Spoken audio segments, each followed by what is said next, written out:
लखीमपुर खीरी में क्या हुआ जानते हैं ना आप? जानते हैं ना? लखीमपुर खीरी में हमारे किसान भाइयों को गाड़ी से उनको रौंद दिया गया, गाड़ी से उनको रौंद दिया गया। और गाड़ी में बैठने वाले का नाम क्या था? आशीष मिश्रा था। आशीष मिश्रा के बाप कौन है? अरे बोलो बाबा, डरने की क्या बात है? अजय मिश्रा। अजय मिश्रा कौन है? मोदी के मंत्री हैं, है ना? है ना? अब सुनो यहां पर मजे की बात, बल्कि नाइंसाफी की बात हो रही है, मैं आपको बता रहा हूं। बेटा अपनी गाड़ी से 5 किसानों को, 4 किसानों को मार देता है। एक उसमें हमारे सहाफी भी हैं, कश्यप साहब, उनकी भी मौत हो जाती है।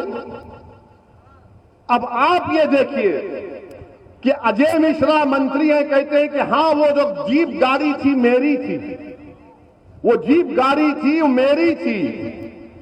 एक पहला पॉइंट ये। उनका बेटा कहता है कि मैं तो नहीं था, मैं तो कुश्ती हो रही थी, दंगल देख रहा था।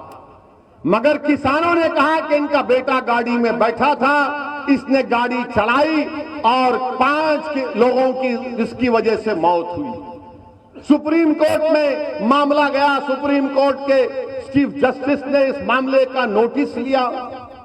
तो कल की बात है कि उनके बेटे को, आशीष जिसका नाम है, आशीष को पुलिस बुलाती है, 10 घंटे अपने थाने में बिठाती है और 10 घंटे में 10 मर्तबा आशीष को नाश्ता खिलाया जाता है। नाश्ता खिलाया जाता है। ऐसा लग रहा था कि बबुआ अपने सास और ससुराल में मिलने गया है, अपने सास और ससुरे से मिलने गया है, थाने नहीं गया। हर थोड़ी देर को चाय, बिस्किट, समोसा, क्या क्या आ रहा था। आप बताइए फिर क्या हो रहा? अच्छा, फिर सवाल यह पैदा होता है कि नरेंद्र मोदी ने अजय मिश्रा को कैबिनेट से क्यों नहीं निकालते? निकालना चाहिए ना।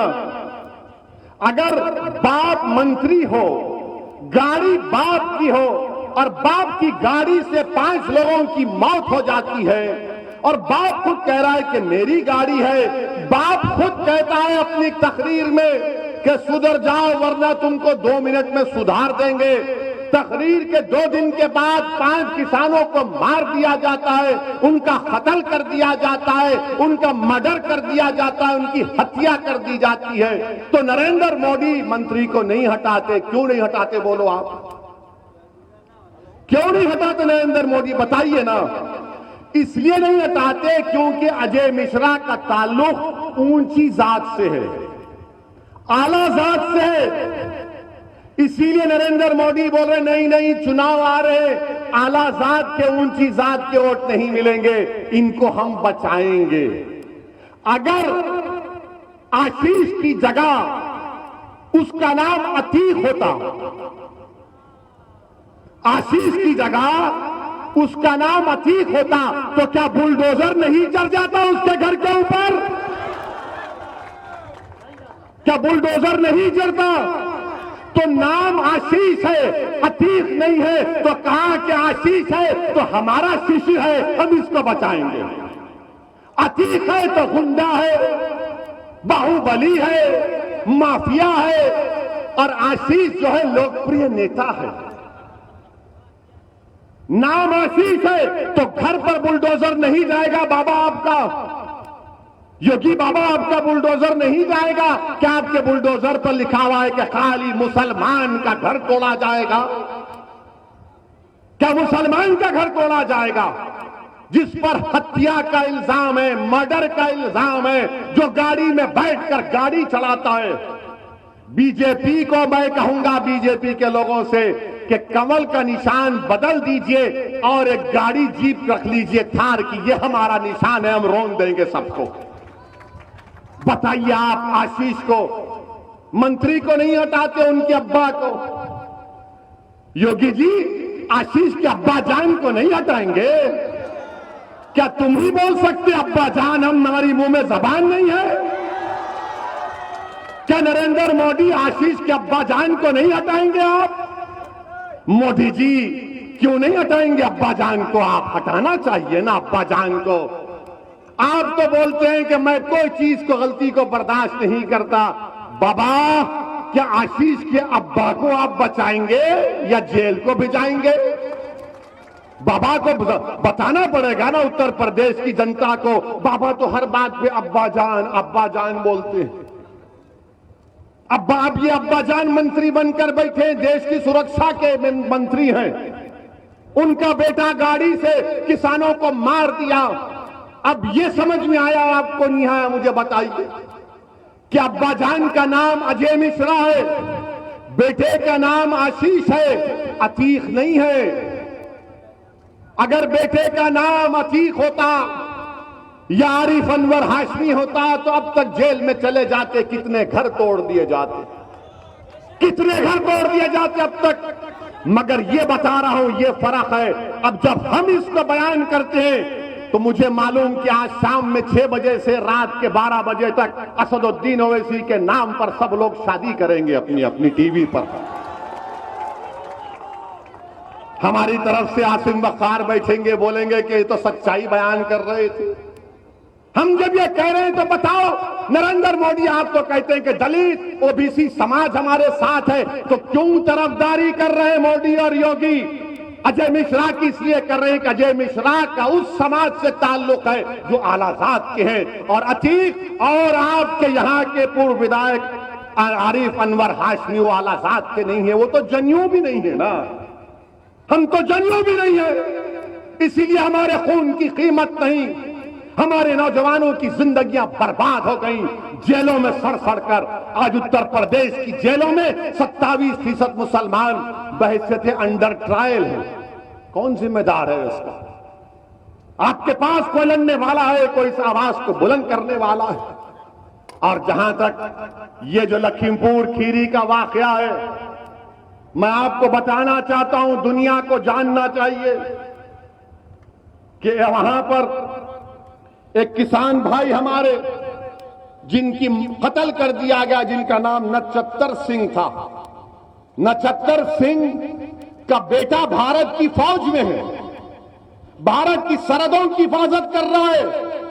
बाप उनकी बेवा नक्षत्र सिंह की बीवी कह रही है कि मेरे पति अपने बेटे से कहते थे कि बेटा तू सरहद की हिफाजत कर, मैं किसानी करके जनता की सेवा करूंगा। और आज उसी नक्षत्र सिंह को अब्बा जान के बेटे आशीष ने गाड़ी से रौंद कर उनको जान ले ली, उनकी हत्या कर दी।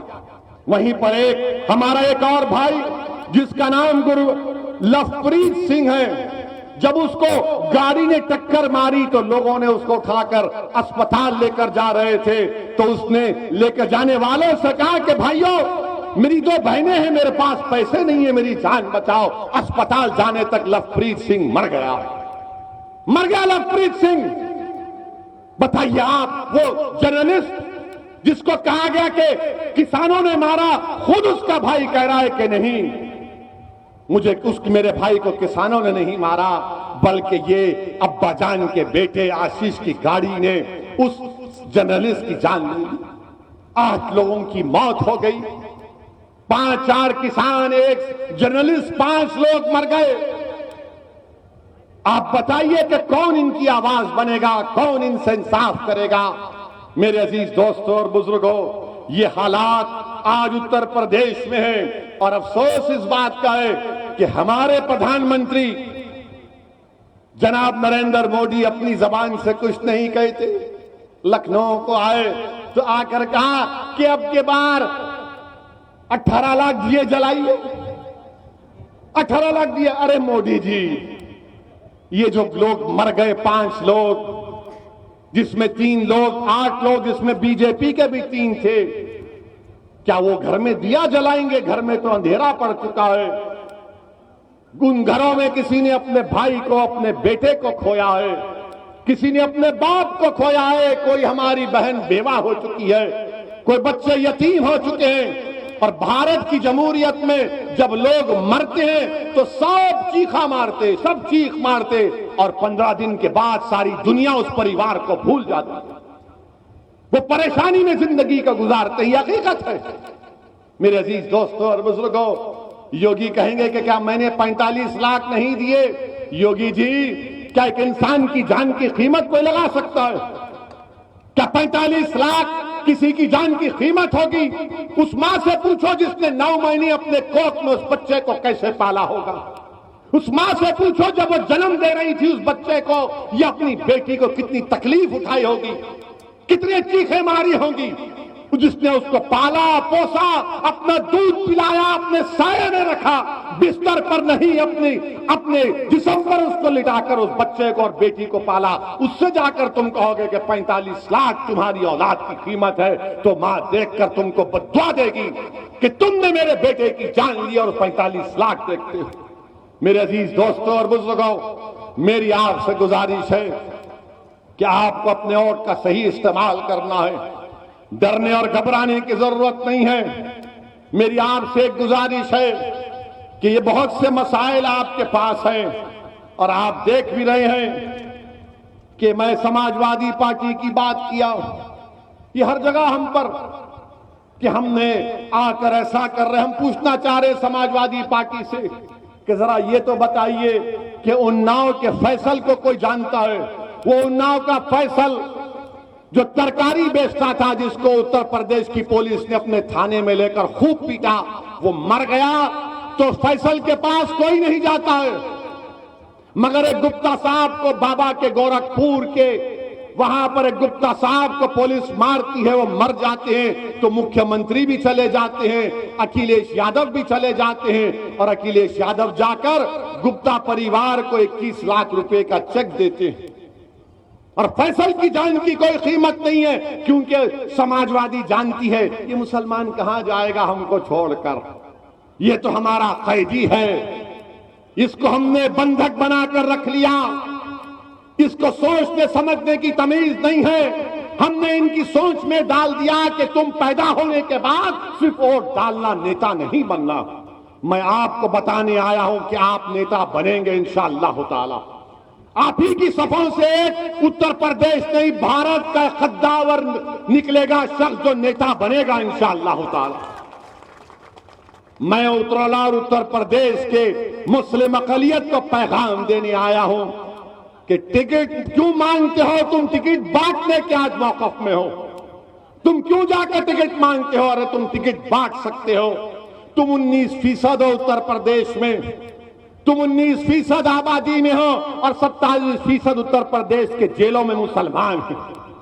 27% हमारे बच्चे अनपढ़ हैं, बच्चियां पढ़ नहीं सकती, हमारे महल्ले में कोई तरक्की विकास का काम नहीं होता। मेरे अजीज दोस्तों और बुजुर्गों, 2% मुसलमानों के बच्चे ग्रेजुएट बनते हैं।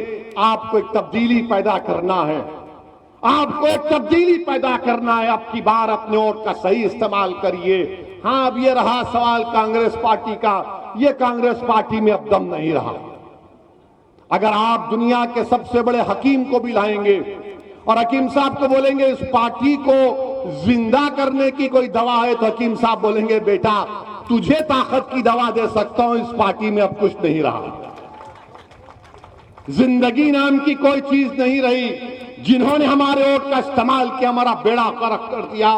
याद रखो, सादुल्ला नगर के तमाम जिम्मेदारों, नौजवानों, मेरी मां और बहनों, उत्तर प्रदेश में अगर आप अपनी अहमियत चाहते हैं, उत्तर प्रदेश में आप अगर अपनी वोट के वजन को देखना चाहते हैं, तो मुत्तहिदा तौर पर मजलिस के हक में अपने वोट का इस्तेमाल करिए। हमने एक बेहतरीन शख्स को आपका कैंडिडेट बनाकर दिया है। डॉक्टर मन्नान साहब पढ़े लिखे, काबिल हैं, बेलोस हैं, बेनफ्स हैं। आप अपना एक वोट मजलिस के निशान पर लगाइए, अपनी आवाज को मजबूत करिए। मिल्लत टाइम्स को आपकी जरूरत है, हमारी आप माली मदद करें। हर महीने सिर्फ 100 रुपये और 1 साल के लिए एक साल सिर्फ 1000 रुपये। रकम भेजने के लिए यहाँ दिए गए फोन पे, गूगल पे और पेटीएम नंबर का इस्तेमाल कर सकते हैं।